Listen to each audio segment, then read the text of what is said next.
Hola, bienvenidos a matemáticas.net. Hoy vamos a tratar un tema interesante.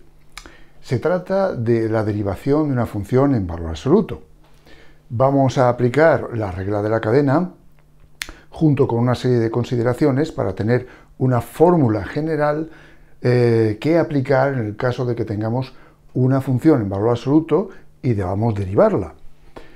He de señalar que en esta fórmula estamos suponiendo que se puede hacer tal derivación, Es decir, la aplicamos exclusivamente sobre aquellos puntos donde existe la derivada.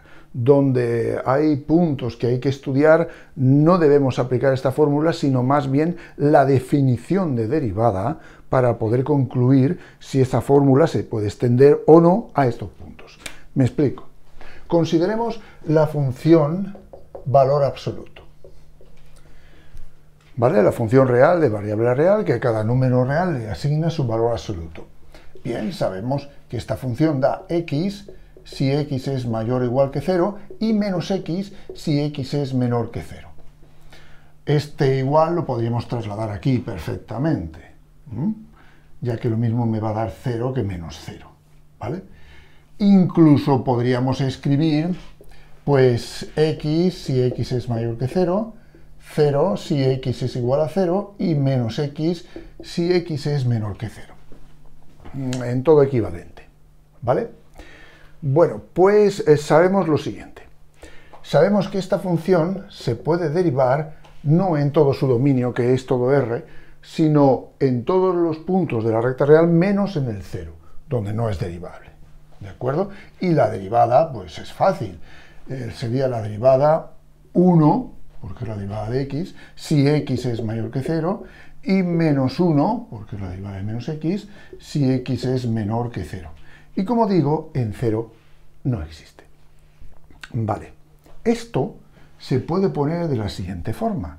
Se puede poner como valor absoluto de x partido x. ¿Vale? O también x partido el valor absoluto de x, ¿vale?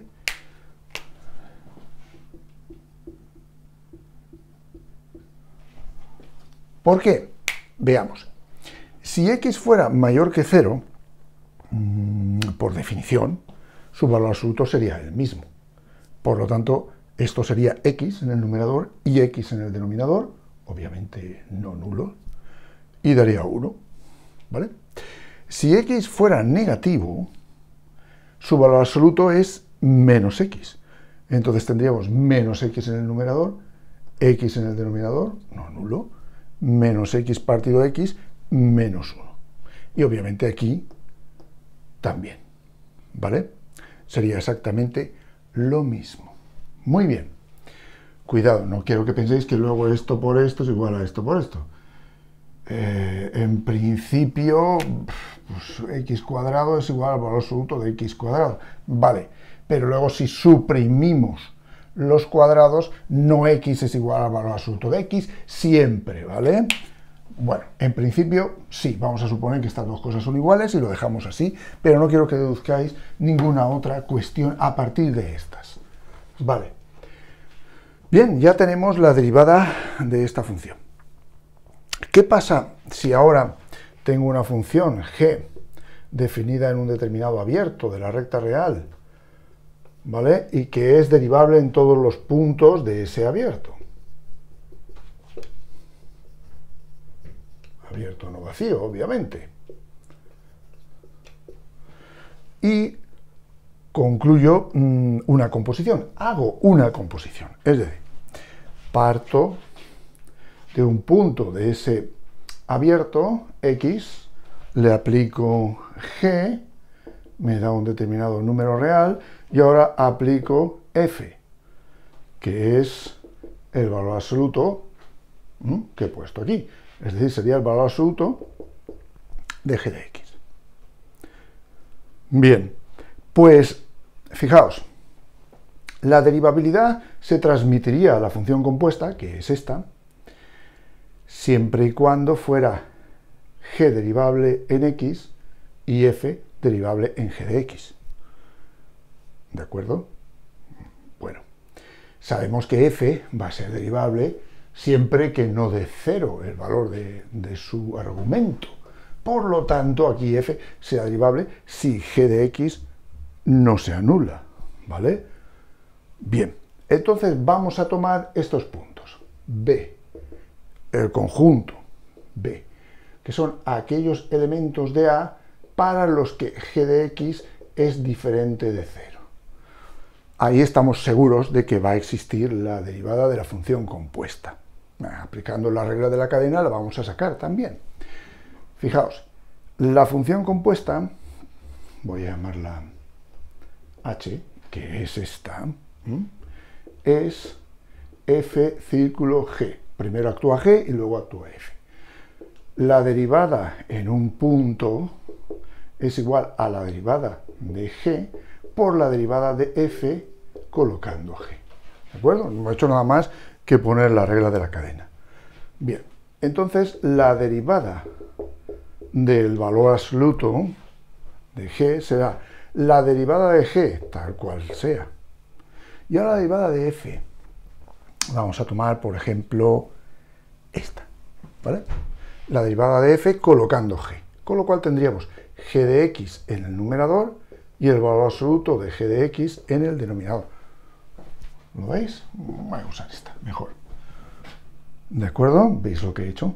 Simplemente aplicar la regla de la cadena teniendo en cuenta la expresión concisa de la derivada del valor absoluto, ¿vale? Como digo, esta será la derivada de esta función en valor absoluto. Un ejemplo muy sencillo es el que voy a poner ahora. Pero como repito, al principio lo he dicho y ahora repito, siempre que estemos hablando de elementos del conjunto B. Luego, estudiar aquel valor donde la función g se anula es importante, porque en algunos puede ser que sea derivable y en otros generalmente no lo será. Bien, voy a ver una función g de x que sea, por ejemplo, pues el coseno del logaritmo neperiano de x. Ya de por sí eso es una composición, ¿no? Y luego quiero hacer el valor absoluto. Vale. Y ahora quiero derivar esta función, la que acabo de sacar. Voy a llamarla h de x, siguiendo el desarrollo que he puesto aquí, al final de la pizarra. Luego hablaremos dónde existe, dónde no, pero en principio la derivada, según lo que he puesto, debería ser la derivada de g, es decir, la derivada de esto, por el valor de g, partido el valor absoluto de g. Obviamente aquí hay que hacer la derivada, y esto es una composición, sería derivada del logaritmo neperiano de x, o sea, aplicamos de nuevo la regla de la cadena. 1 partido x por la derivada del coseno, que es el menos seno, colocando el logaritmo neperiano de x, ¿vale? Es decir, derivo el argumento, 1 partido x, derivo el coseno, que es menos seno, pero coloco el argumento logaritmo neperiano de x, ¿vale? Bueno, pues esto quedaría así. Bien, y ahora, ¿dónde existe? Pues el conjunto A, donde es derivable g, pues tiene que ser los números reales que son estrictamente positivos. Pues como veis, el logaritmo neperiano no existirá si x, su argumento en este caso, no es estrictamente positivo. Para el coseno no hay problema, porque sabemos que lo podemos poner. Y claro, en este conjunto el logaritmo neperiano es derivable. Y como el coseno es derivable en todo R, pues esto sería el conjunto de puntos donde esta función g es derivable. Y ahora B, que es el conjunto donde existe esta derivada en fórmula, lo habría que estudiar luego los puntos por separado, pero donde puedo aplicar esta fórmula directamente, son aquellos números que son mayores que 0 y hacen que el coseno del logaritmo neperiano de x sea diferente de 0. Bien, habría que estudiar eso, ¿no? para que el coseno del logaritmo neperiano de x fuera diferente de 0, el coseno no podría tener como argumento un valor que fuera un múltiplo impar de pi medios, ¿vale? Pi medios o menos pi medios, si lo hacemos de esta forma, múltiplo impar, perdón, un múltiplo impar de pi medios, es decir, no puede ser de esta forma, 2k más 1 por pi medios, donde k es un entero cualquiera. Así que el logaritmo neperiano de x tendría que ser distinto de 2k más 1 por pi medios, para que el coseno entonces no nos diera 0, ¿vale? Es más fácil resolver la ecuación logaritmo neperiano de x igual a esto, ¿no? Es bastante fácil, y quitar esos puntos.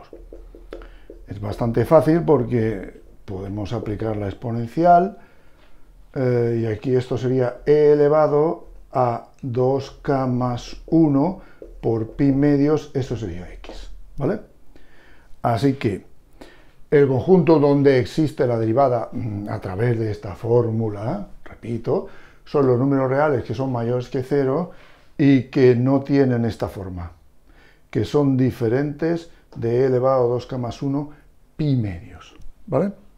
Bueno, no sigo por aquí porque no me interesa, pero quiero que veáis este proceso porque es interesante. Os puede ahorrar trabajo, desde luego no os va a ahorrar trabajo a la hora de estudiar los puntos donde se anula g, ¿vale? Donde habría que estudiar en ellos la derivación, con generalmente con la fórmula de la derivada, con la definición de la derivada.